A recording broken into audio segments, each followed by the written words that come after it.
তাকে শেষ করে দেওয়ার চেষ্টা করা হয়েছিল ক্ষমতায় উঠে আসার আগে।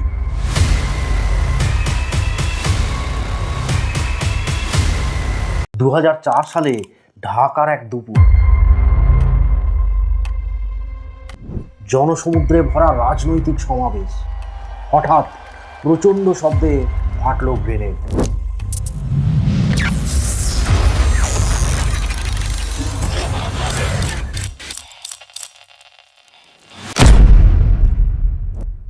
চিৎকার, ধোঁয়া, রক্ত। মানুষ পড়ে যাচ্ছে একের পর এক, আর মাঝখানে দাঁড়িয়ে আছে শেখ হাসিনা। তিনি বেঁচে গেলেন আবারও। এই প্রথমবার নয়, তার আগেও 2000 সালের জুলাই মাসে বাংলাদেশের গোপালগঞ্জে একটা র্যালি করার সময় 76 কেজির টাইম বোম তার মঞ্চের নিচে রেখে দেওয়া হয়েছিল। আপনারা কেন আসুন?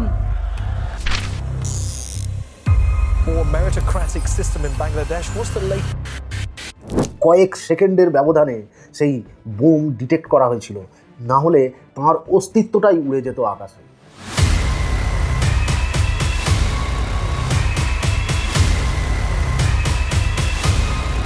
হত্যার পরিকল্পনা, হামলা, গুপ্তচর। রাজনীতি তাঁকে স্বাগত জানায়নি, বরং তাঁকে ধ্বংস করার জন্য উঠে পড়ে লেগেছিল।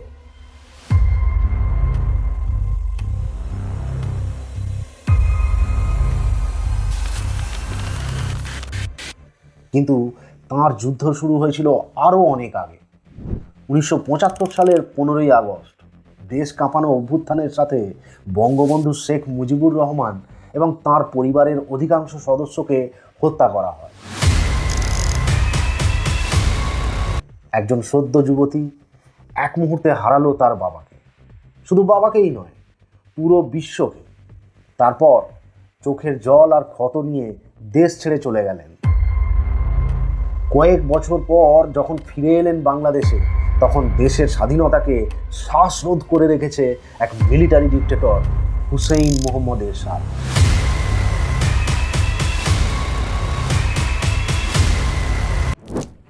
কিন্তু সেই নির্বাসনেই জন্ম নিয়েছিল এক নতুন হাসিনা, যিনি সেই যুদ্ধক্ষেত্রে দাঁড়িয়ে বললেন, জনগণের অধিকার ফিরিয়ে দিতে লড়াই করব।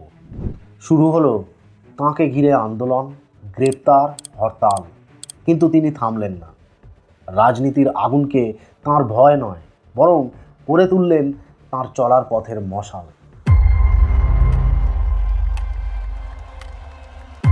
1996 প্রথমবার প্রধানমন্ত্রী। চুক্তি, উন্নয়ন, শান্তি, ইতিহাস গড়ে যাচ্ছেন তিনি। কিন্তু অন্য আরেক প্রান্তে বাড়ছে ক্রোধ। তাঁর চিরপ্রতিদ্বন্দ্বী খালেদা জিয়া।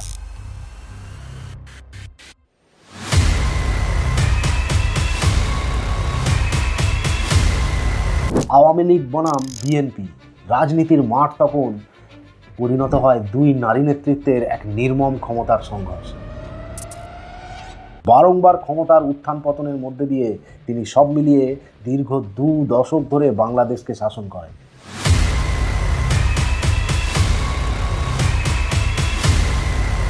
কিন্তু যে হাসিনা একসময় নির্বাসন থেকে ফিরে দেশের স্বৈরাচারী শাসনকে উৎখাত করেছিল, সেই শেখ হাসিনাই আবার ক্ষমতার অপব্যবহার করে পরবর্তীকালে ছাত্র আন্দোলন রুখতে নিজেই এক স্বৈরাচারী শাসকে পরিণত হয়েছিল।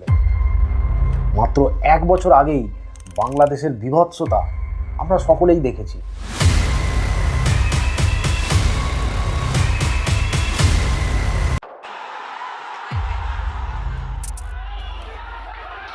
The students protesting for the quotas are not entering. তাদের ছত্রভঙ্গ করতে টিয়ার শেল, গুলি ও সাউন্ড গ্রেনেড ছোড়ে পুলিশ।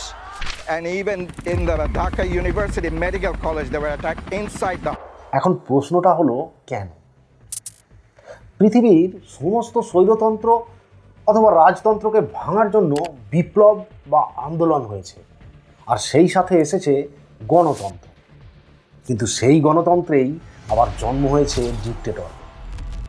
আজকের এই ভিডিওতে জানবো শেখ হাসিনার রাজনৈতিক অভ্যুত্থান থেকে শুরু করে তার দুবার নির্বাসনের পিছনে লুকিয়ে থাকা আসল কারণগুলো, যাতে করে আপনি নিজেই সিদ্ধান্ত নিতে পারবেন যে শেখ হাসিনা মুক্তিযুদ্ধ পরবর্তী সময়ে বাংলাদেশ পুনর্গঠনের একজন স্থপতি ছিল, নাকি আজকের বাংলাদেশের এই বেহাল দুর্দশার জন্য দায়ী একজন ক্ষমতালোভী ডিকটেটর?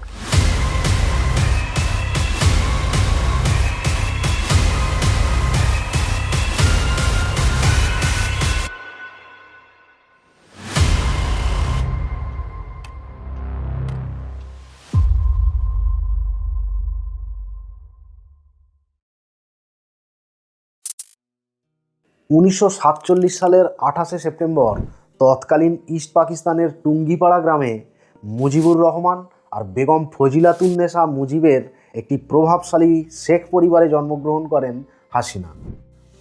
মুজিবুর রহমান একটা ইন্স্যুরেন্স কোম্পানিতে কর্মরত থাকার সাথে সাথে রাজনীতির কাজে ব্যস্ত হয়ে পড়ায় হাসিনা তার মা এবং ঠাকুমার কাছে বেড়ে ওঠেন। 50 ও 60-এর দশকে হাসিনা তাঁর বাবাকে সক্রিয় রাজনীতির জন্য বারংবার গ্রেপ্তার হতে দেখেছিলেন। তখন হামেশাই কারাগারে তাঁর বাবার সাথে দেখা করা ছোট্ট হাসিনার শৈশবের একটা নিয়মিত অংশ হয়ে উঠেছিল। জেল থেকে ছাড়া পেয়ে 1954 সালে তাঁর বাবা মন্ত্রী হওয়ার পর হাসিনার পরিবার সেগুনবাগিচায় চলে যায়। সেখান থেকে কয়েক বছর পর চলে যায় ঢাকার ধানমন্ডি এলাকায়।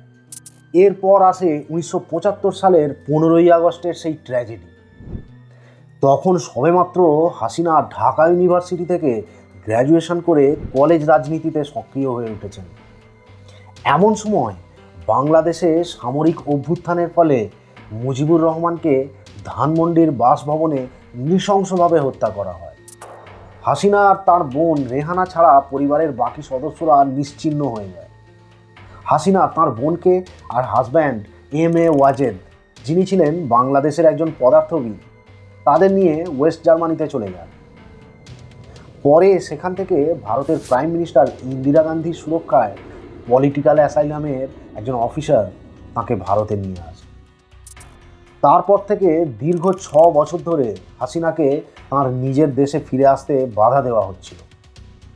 অবশেষে 1981 সালে আওয়ামী লীগের সভাপতি নির্বাচিত হওয়ার পর তিনি ব্যাপক আবেগঘন অভ্যর্থনার মধ্যে দিয়ে বাংলাদেশে ফিরে আসেন।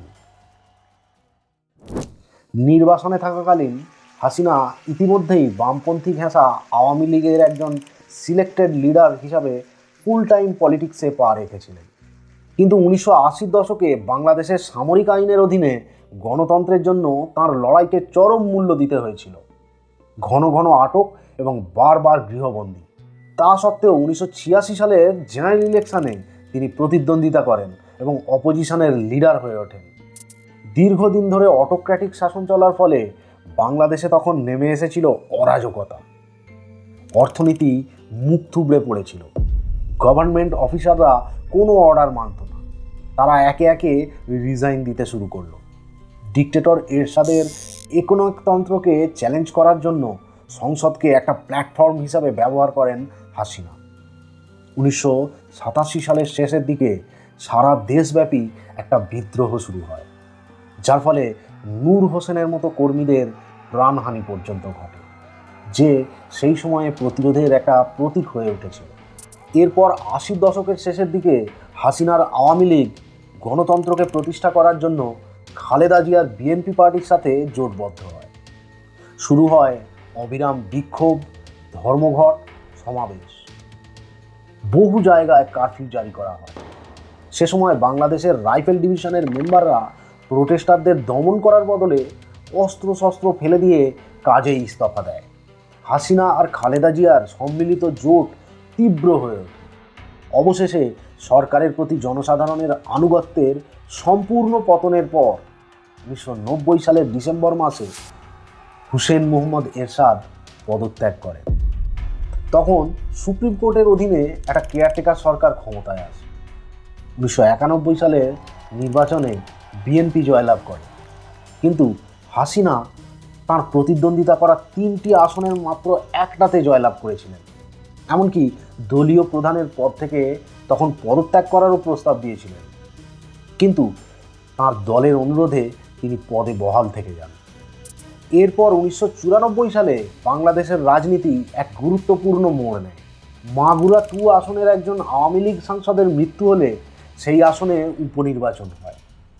আওয়ামী লীগ আসনটাতে পুনরায় জয়ের আশা করেছিল, কিন্তু নির্বাচন প্রত্যক্ষকারী নিরপেক্ষ দলগুলোর মতে বিএনপি ক্যান্ডিডেট কারচুপি আর রিগিং করে জয়লাভ করে। ফলে আওয়ামী লীগের তরফ থেকে হাসিনা পার্লামেন্ট বয়কটের ডাক দেয়।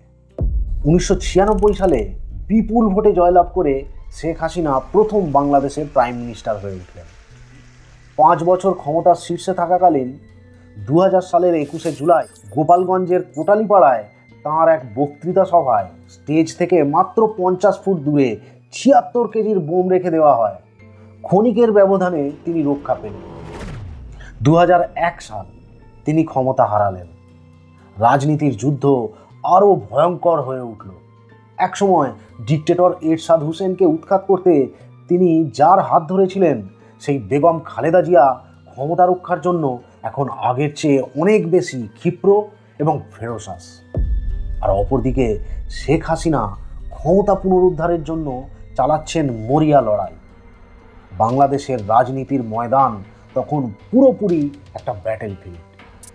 2004 সেই গ্রেনেড হামলা, ঢাকার বঙ্গবন্ধু অ্যাভিনিউ, প্রায় 20,000 লোকের জনজোয়ার। হাসিনা সবেমাত্র তার বক্তব্য শেষ করেছেন, পাশের একটা বিল্ডিংয়ের ছাদ থেকে একে একে মোট 13টা গ্রেনেড ছোঁড়া হয়। সেই ভিড়ের মধ্যে 24 জন সেই স্পটেই মারা যায়, আর 500রও বেশি মানুষ আহত হয়। এবারেও মৃত্যু হাসিনাকে প্রায় একদম কাছ থেকেই দেখে চলে গেল, কিন্তু তাকে নিয়ে গেল। 2009 তিনি আবার ক্ষমতায় ফিরলেন। সময়ের সঙ্গে ধীরে ধীরে বাংলাদেশ বদলে গেল।